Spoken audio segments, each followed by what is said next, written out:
So 1875 times 4 days. 4 times 8, kaya ito 7 mahigit, 7.5, oh. O 7.5 na yun, kuya, 13 lang yung ano natin. So, siguro magbigay na lang tayo ng ano dun sa Kabuyaw Annex, siguro kung 5,000, ganun na lang yung ano natin, kung kaya namin ibigay.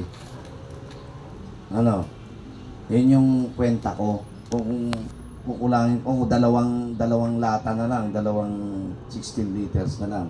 Yun ang kaya natin. Okay naman, wala namang question sa kanila yun eh. So, ibig sabihin, kung 5,000 nyo, 5,600 ka mo na, 2,800, dami nyo eh. 2,800 plus 8, 7,500. Magkano na yun? 10,000 ano? So, may 3,000 pang ano. Depende kasi yun eh, kung ano yung ano pa natin. So, 4 days yun. Eh, baka mag-request din yung banay ng konting ano doon, kailangan. At least may leeway pa tayo. Ano sa tingin nyo, kuya? Kasi kayo ang mag-ano dyan eh. Ngayon, kung gusto nyo i-itemize natin, pwede naman yun. Magkano? Sinabi nyo kanina, 2,800. Kung dalawa sasagutin natin, 5,600. Diba? Tapos yung pagkain, 7,500. Magkano na yon? 10,000. Mahigit. 5,600 at saka 7,500. Di 10,600. 12 na yun. 12 na ba yun? Mali pa rin yung ano ko. Oo nga, 7 tsaka 5, 12 yun. O 12 na yun, di ba kuya? Nasa 13 na yun. So, kaya inaano ko, 300. Kasi yung 300 kasi kung ano, yung hindi pa makakapagbayad ng timano, abunuhan ng ano yun eh. Ng club funds natin eh. At ang club funds naman is intended for community service, kuya. Why? Bakit natin gustong umano sa Brigada Eskwela? Mura kasi ang ano dyan eh. And, di ba, ang sabi natin, dapat buwan-buwan meron tayong CS.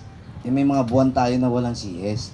Kaya, dito pa lang, bumawi tayo. Kunwari, makadalawa tayong CS or 3 sa isang buwan. Di, nabawi natin yung mga wala tayong CS. Yung CS natin hanggang May lang, di ba? June, may CS ba tayo? Meron. Replanting. July, wala. Itong August, ayun na, ngayon yun. So, makaka-recover tayo sa mga ibang ano. Ngayon, dalawa. Yung pulo, yung banay-banay. Pag dalawang school kasi considered isang CS yun, isang CS din yun. So, dalawa. So, gagastos tayo ng 300, dalawang CS na natin yun. Bawi na yung July. Tapos yung August, yun na yung ano natin. Di, tama lang. Dalawang CS yun. So, yun yung, the cost of 300, mga dalawang CS na tayo. Di ba? Matipid pa rin. Ilang school ba talaga ano natin? Dalawa. Dalawa lang. Oo, kasi tsaka Kabuyaw Annex. Oo. Inaano ko nun si Kuya Victor, hindi naman na nag-ano eh. Pero parang hindi na natin kaya pag 3, hindi natin kaya, 2 lang eh. Kasi yung oras ninyo, kuya. Sana, kuya, yung first day hanggang ano, maka-attend kayo, may isang beses sa isang araw, okay naman yun. Pero kung kaya nyo umattend ng 2 or mahigit pa, mas lalong maganda. Pero at least, naka-attend